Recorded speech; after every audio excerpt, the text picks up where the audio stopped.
بیان کیا گیا ہے کہ راست باز ٹھہرائے جانے کا مطلب یہ ہے کہ ایک گنہگار کی مسیح پر ایمان لانے کی بدولت خدا کے ساتھ صلح ہو گئی ہے. خدا کے ساتھ کیا ہو گئی ہے؟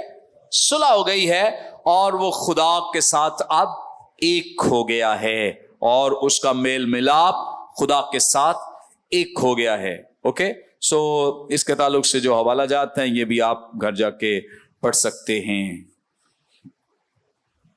اس بنیاد پر جو گناہ ہے وہ اب ایمانداروں پر مزید اپنا حکم نہیں چلا سکتا، کیونکہ ایماندار اب کس کے تابع ہیں؟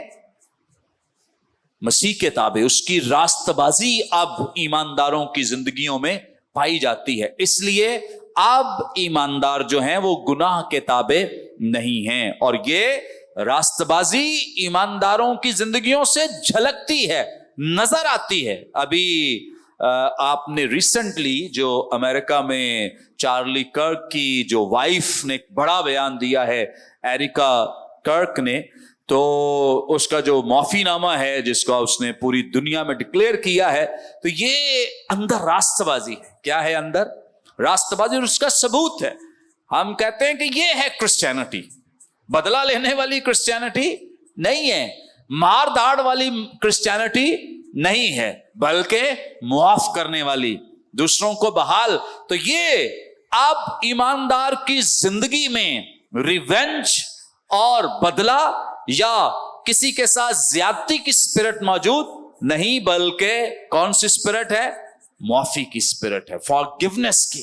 کہ کوئی کچھ بھی کرے تو ایمانداروں کا کام کیا ہے کہ وہ دوسروں کو معاف کریں، بحال کریں، ریسٹور کریں، تاکہ دوسرے لوگ مسیح کی محبت کو جان سکیں. مقدس پطرس کا جو پہلا عام خط ہے، اس میں اس پہ اتنی خوبصورت باتیں بیان کی گئی ہیں کہ مسیح نے جو ہمیں نمونہ دیا ہے کہ اس نے جب وہ راست بازی کے ساتھ لوگوں کے ساتھ پیش آتا تھا تو ناانصافی کے ساتھ اس پر ظلم ہو رہا تھا. یعنی ناانصافی تھی، نہ کچھ کیا بھی نہیں ہے، تو اس کے باوجود اس پر ظلم کیا جا رہا ہے، اس کے ساتھ زیادتی ہو رہی ہے.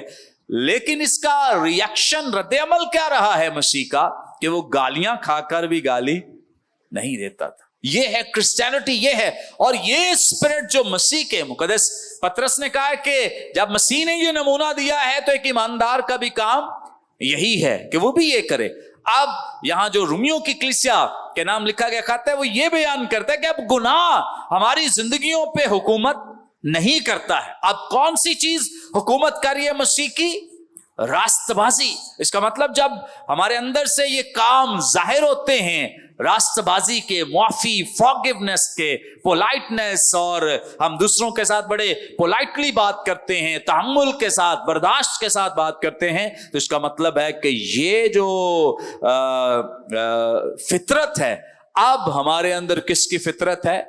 مسیح کی فطرت کام کر رہی ہے، اور پرانی جو نیچر ہے وہ ختم ہو گئی. یہ خط ہماری اس تعلق سے بڑی زبردست رہنمائی کرتا ہے. اس لیے حصوں میں سے بیان کیا جا رہا ہے تاکہ جب آپ پڑھیں تو آپ کی ہیلپ ہو، مدد ہو، اس کو سمجھنا آسان ہو سکے. تو کتنے لوگوں نے اس خط کو پڑھا ہے؟ Very good, very good. چند لوگوں نے پڑھا ہے، تو باقی بعد میں پڑھیں گے. کہ ٹائم کی ضائع کرنا، پہلو گل سمجھ لیے پھر بندہ پڑھے. ایسا ہی ہے. ایسا نہ پڑھتے جائیں، سمجھ نہ آئے تو پھر جب لیکچر ہو تو پھر دوبارہ پڑھنا پڑے، تو اچھا نہیں بندہ ایک ہی دفعہ پڑھے. یہی سوچا ہے. اوکے، تو میں آپ کو انکریج کروں گا کہ آپ ضرور اولڈ ٹیسٹامنٹ میں بھی جو کتابیں آپ پڑھتے ہیں انہیں ساتھ ساتھ ریڈ کریں، پڑھیں. نیو ٹیسٹامنٹ میں بھی جو پڑھ رہے ہیں، آپ کو اس سے انڈرسٹینڈنگ ڈیولپ ہوگی اور بہتر طور سے آپ خدا کا کلام سیکھ سکتے ہیں. Very good. آپ جتنے پڑھ رہے ہیں، جو نہیں بھی پڑھ رہے، پلیز آپ ضرور ان حصص کو پڑھیں. اب نمبر 3، انجیل اور اسرائیل. نمبر 3 کیا ہے؟ انجیل اور اسرائیل. اب یہ بہت ہی بڑا ایک ٹاپک ہے. 9ویں باب سے شروع ہوتا ہے اور 11ویں باب تک یہ چلتا ہے.